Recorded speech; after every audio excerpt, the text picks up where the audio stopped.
Bienvenidos de vuelta a Contrapoder 3.0 con José Antonio Colina y Esteban Hernández. En esta oportunidad vamos a conversar con Jorge Castro. Él es miembro del Movimiento Libertario de Colombia, es columnista del Pan Am Post y es además director de Unión Editorial Colombia. Buenas tardes, Jorge, ¿cómo estás? Buenas tardes, Esteban. Muy bien, aquí vamos, dándole. Buenas tardes, Teniente Colina, ¿cómo están? Buenas tardes, hermano, un placer y un gusto tenerte acá en Contrapoder 3.0 nuevamente. No, gusto para mí. Así es. Jorge, habrás visto todo lo que ha sucedido en Venezuela durante este fin de semana, ¿no?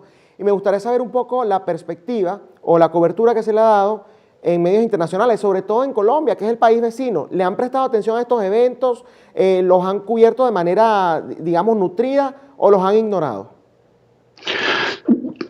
Se ha ignorado por muchas razones. La primera, por supuesto, porque todos estamos concentrados en el tema de la pandemia, de salir de la cuarentena. Digamos que hay una gran concentración de la opinión pública en los debates sobre las medidas del gobierno y el análisis alrededor de estos temas. Eso es en este momento el gran tema de todas las conversaciones en todo el mundo, y Colombia no iba a ser la excepción. Hubo un esfuerzo, digamos, de Gustavo Petro, una maga de Gustavo Petro, de tratar de hacer señalamientos, darle un poco de resonancia, digamos, al gobierno de Maduro, pero en el fondo eso también incluso él mismo lo diluyó. No siguieron construyendo alrededor de eso nada, y por supuesto, digamos, el gobierno colombiano no quiso alimentar mayor conversación sobre esa posibilidad. O sea, básicamente lo que ha hecho en Colombia, pues simplemente ignoró por completo toda la noticia como tal que trató de presentar Nicolás Maduro, colocando como responsable no solo al gobierno de Colombia, sino también al gobierno de los Estados Unidos. Esa es la conclusión real. Pues queríamos saber, porque no habíamos hablado con nadie para ver qué estaba pasando dentro de Colombia. Ahora, ¿qué opinión te merece a ti? ¿Tú crees que el gobierno de Iván Duque, a pesar de que está metido en medio de la pandemia, debería investigar o simplemente dejar que esto pase? Yo creo que Iván Duque lo ha investigado. Yo creo que Iván Duque, digamos, está recogiendo información. Los organismos de inteligencia de Colombia, todos los actores del TIAR están revisando y están manteniendo completo, digamos, monitoreo. No hay que olvidar que aquí se capturó a Cliver Alcalá, y que aquí habían muchos procesos, y que no esos procesos que hicieron de conversaciones no debían de haber estado lejos del radar de los organismos de inteligencia de Colombia. Luego, digamos, una cosa es que los organismos de inteligencia estén pronunciándose, pero otra cosa es que no estén haciendo seguimiento, que no estén utilizando eso dentro de sus escenarios de acción, porque por supuesto están escenarios de acción, de despliegue y de análisis, y por supuesto están muy atentos. Otro tema es que vayan a alimentar los debates políticos y las bravuconadas desde Venezuela de Maduro y sus rufianes, pero digamos, en términos generales, Iván Duque está haciéndole mucho seguimiento. Además, porque por supuesto pues revela muchas de las posibilidades de tener en el gobierno interino un aliado militar confiable, que es lo más grave de todo esto. Sí, totalmente de acuerdo, Jorge. Bueno, ya para ir pasando un poco al tema que queríamos conversar, ¿no? Que no habíamos tenido el chance de hacerlo contigo. De hecho, me di cuenta que la última vez que estuviste acá fue en enero de este año, imagínate tú, hace ya bastante tiempo. Es el tema de las propuestas para hablar un poco además de futuro, ¿no? Nada más de lo que sucede en el presente. Las propuestas para la recuperación de Venezuela. Tú estabas hablando, por ejemplo, te leíste el Plan País, que es el plan ese que, nefasto a mi juicio, está promoviendo el gobierno de Juan Guaidó, y tú lo estabas comparando, bueno, con propuestas económicas de la escuela austriaca, es decir, digamos, hablemos de propuestas económicas de libre mercado, por decirlo así. Más o menos, ¿cuál es tu análisis sobre eso? ¿Ese plan va a servir para Venezuela o hay que tomar otra perspectiva, otra visión para poder recuperar un país como Venezuela? Hay que tomar otra perspectiva definitivamente, digamos, ese plan país, como muchos de los planes de desarrollo de los países que les gusta escribir y echar retórica alrededor de los planes de desarrollo, pues terminan teniendo, digamos, baja vigencia, incluido en momentos de coyuntura y de crisis. O sea, el plan país además quedó como, o sea, si entrada una planificación de todo un país es un exceso de arrogancia, hacerlo en este momento con la crisis financiera que tenemos, los precios de petróleo que están, digamos, y apostarle, digamos, a derramar la cornucopia estatal a partir de unos ingresos falsos, pues requiere una reflexión profunda y diferente. Y afortunadamente existen herramientas para pensarlo, digamos, hay muchos avances en otros países y con otros autores, y entonces pues ahora hay que empezar a hacerlos más visibles. Ahora bien, de acuerdo a lo que tú conoces, ya vi que has leído el Pan País, más o menos conoces qué está pasando en Venezuela en materia económica. ¿Qué sugerirías tú que se debería hacer eventualmente una vez que salga Maduro? ¿Hacia dónde se deberían apuntar los cañones? ¿Cómo podría hacerse para básicamente restaurar una economía que está completamente destruida, sobre todo en Venezuela? Pues ahí, y retomando un poco, además pensándolo, comparándolo un poco como en el fracaso de la operación Gedeón, pongámoslo con el fracaso, que no es tan fracaso, pero voy a dejar ahí los herramientas positivos que creo que tiene, pero es en la comparación del nivel nacional, de hacer algo a nivel nacional y que lo nacional salve lo local o salve a la gente. Yo creo que ese es el primer error fundamental, que una serie de expertos, en este caso, digamos, militares, ante una maniobra muy, muy particular, puedan lograr la transformación de toda la sociedad y toda la economía con el apoyo de unos políticos. Eso no tiene herramientas ni sentido en un tamaño tan grande como el de Venezuela. Aquí lo que hay es que concentrarse en construir capacidades en las regiones y en alimentar las capacidades de las regiones y las diferencias regionales para sus vocaciones y su tejido empresarial específico, y para que cada una a su ritmo y con su cultura y con su dinámica pueda atraer inversiones, pueda atraer ahorros, pueda atraer remesas y pueda transformarlo rápidamente en riqueza y empleo. Y eso, por supuesto, tiene por lo menos una primera fase importante, que es la dolarización absoluta, digamos, de la economía venezolana, porque eso facilita que inversionistas de todos los tamaños puedan llevar a los sitios que mejor les den condiciones locales y a donde se vean mejores costumbres empresariales y políticas, para que puedan aterrizar inversiones en distintos campos. Pero es en lo local, en lo regional, que puede haber una diferencia. Por lo tanto, digamos, habrá que hacer una reconstrucción sí del país, y eso todavía entre comillas, pero será específicamente región a región. Fíjate algo, Jorge, mencionaste que este tipo de propuestas se pueden comparar con avances en otros países. ¿En qué otros países más o menos te estás basando? Porque fíjate algo, una de las cosas, una de las banderas de las que siempre se agarra a la izquierda es que ellos, sobre todo en Latinoamérica y acá incluso en Estados Unidos, es que ellos quieren seguir modelos como los de Dinamarca, como los de Noruega, como los de Alemania, que ese es el socialismo al cual ellos apuntan, ¿no? Ese es el argumento que ellos utilizan. Entonces, ¿a qué países te estás refiriendo tú que estas fórmulas han funcionado? Bueno, los tres que mencionas tiene tres elementos, por supuesto, que son muy importantes, digamos, y para el caso venezolano en particular, pero vienen en este tema específicamente, digamos, de darle una gran flexibilidad a las opciones de mercado. Alemania, recordemos que es una organización muy federal, digamos, tiene unas culturas regionales muy poderosas. En el proceso de la reconstrucción entre Alemania del Este y Alemania del Oeste, digamos, también se consolidaron unos proyectos regionales diferentes, unos con capacidad de atracción, con una cultura empresarial distinta, y efectivamente lo que se viene después de todo este proceso pandémico es una atracción de inversión por regiones, pues, en los diferentes manejos de lo que ha sucedido. Entonces, ahí, por ejemplo, incluso en tamaños como el de Alemania, el elemento de lo federal va a ser muy importante. En elementos como el de danés está el tema de la flexibilización laboral, porque si uno hace mercados laborales muy rígidos, la gente no puede reorganizar y reorientarse, y ese es un elemento fundamental.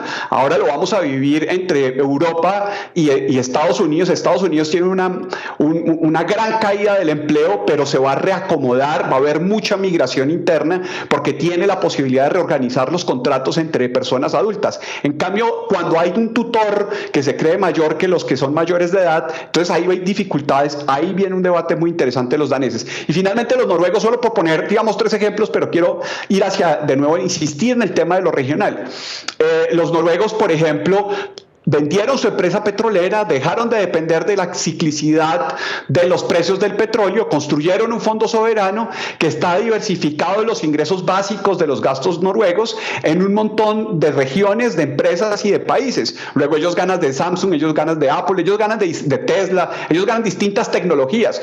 Pusieron a su gente a ganar de los mejores ganadores empresariales en distintas partes del mundo, y eso es una diversificación de riesgo económico que, por supuesto, necesita Venezuela, porque en los próximos años, por supuesto, el petróleo también va a tener muchos momentos difíciles. Yo te escucho hablar de esto, Jorge, y fíjate algo. Lo que me has descrito, personalmente a mí no me suena a que eso sea lo que propone la izquierda latinoamericana, e incluso la izquierda de acá en los Estados Unidos. ¿Cuál es ese afán de ellos de agarrarse entonces de países como eso, que efectivamente Dinamarca es un gran ejemplo, es el mercado laboral más flexible del mundo, ¿no? Y eso no es algo que ellos promueven. ¿De dónde sacan ellos, digamos, el descaro para querer compararse con esos países? Esa es una parte que yo jamás he entendido.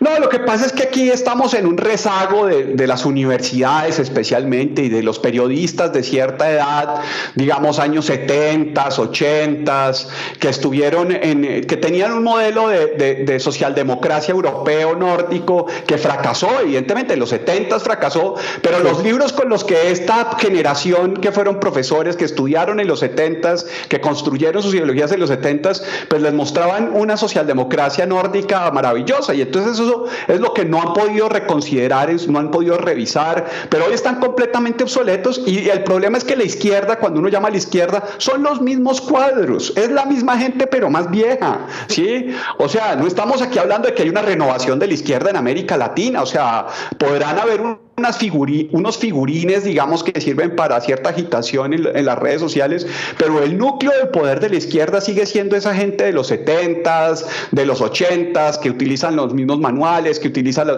y que además ya a esta altura del paseo les queda muy difícil decir que hay una socialdemocracia en los países nórdicos, pues, pero es que son los mismos, o sea, es que aquí no hay izquierda, es que es una generación enquistada quizás en resonancias de comunicación que quedó obsoleta.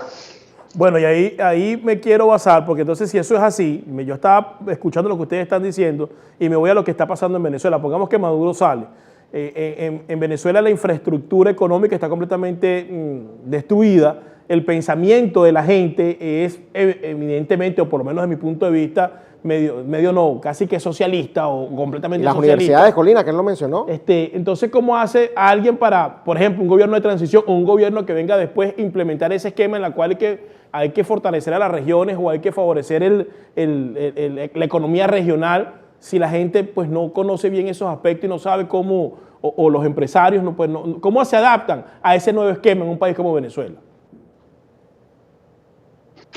Lo primero es seguir apostando precisamente a las culturas de las distintas regiones. Yo creo que hay regiones que van a presionar, los pactos políticos internos van a ser muy inestables a nivel nacional y entonces, además porque tampoco van a tener mucho presupuesto. Es que es fácil hacer que obedezcan las regiones si uno tiene presupuesto y petróleo con precios de $100 y lo que sea, pero cuando uno depende de la venta del cacao o de la venta del ganado, esas cosas, esas regiones van a tener un pesito diferente. Y cuando además hay que atraer inversiones, pues esto también va a ser muy importante, que los empresarios que están en Venezuela, pero los que tienen inversiones en Venezuela, propiedades en Venezuela, pero que están por fuera, se concentren en sus espacios específicos y empezar a ofrecer proyectos internacionales que conecten temas regionales. Voy a poner un caso, digamos, para además mencionar y saludar a una persona del Movimiento Libertario de Venezuela que es maravilloso, trabaja aquí en Medellín, Iván Pernía, y él ha sido un insistente, me ha hecho muy visible la importancia de poder construir un proyecto de infraestructura vial entre Maracaibo y Valledupar. O sea, las regiones como las tenemos integradas entre Colombia y Venezuela, eso tiene que cambiar, eso no puede ser solo por La Guajira o por Cúcuta. Necesitamos para futuras cosas, en futuros nuevos proyectos de infraestructura, y esos los podemos pensar conjuntamente, y no va a ser para toda Venezuela, va a ser para algunas regiones de Colombia con algunas regiones de Venezuela. Lo mismo puede pasar en otras partes, en Brasil, con la región de Venezuela, los inversionistas internacionales en algunos sectores estratégicos, los franceses también que andan por ahí cerquita, los holandeses. Yo creo que hay a nivel internacional también una disposición, y más en este momento de crisis, de ayudar a que Venezuela sea un buen lugar de inversión, porque vamos a necesitar espacios de recuperación económica. Ya para ir finalizando, Jorge, hay un tema que a mí siempre me preocupa y me llama la atención, y tú lo mencionaste, que fue el tema de las universidades. De una u otra manera estamos responsabilizando, y creo que con toda certeza, y además es una realidad, al adoctrinamiento que se ha venido dando por parte de los intelectuales, de los profesores universitarios, de algunas personas que utilizan esas instituciones para promover esas ideas nefastas, ¿no?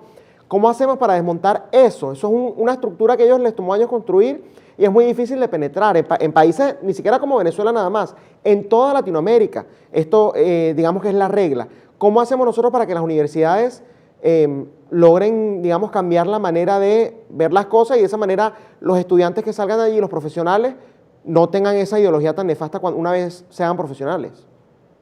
Pues ahí lo que pasa es que uno no tiene que hacer que los coches de caballo sean más rápidos que los carros. O sea, no podemos pensar hoy en esas mismas universidades. Ellas cada vez más obsoletas y hay que dejarlas que mueran por su ineficiencia tecnológica, por su incapacidad sociológica, por su incapacidad de innovación. En este momento el tema de universidades, de educación superior y educación por competencias está en Internet, está en las redes. Y entonces el tema muy fácil es ponernos con todo el juicio, con todo el entusiasmo que podamos ser posibles para ofrecer esas competencias, esos cursos. Y como ahora además vamos a pasar a una etapa de mucho más de teleaprendizaje, pues eso es absolutamente fácil. Digamos que ese sitio, esos rezagos universitarios, nada, pues se liquida, esas universidades se venden como espacios de hotelería o se ponen como hospitales o algunos como carnicerías, lo que sea.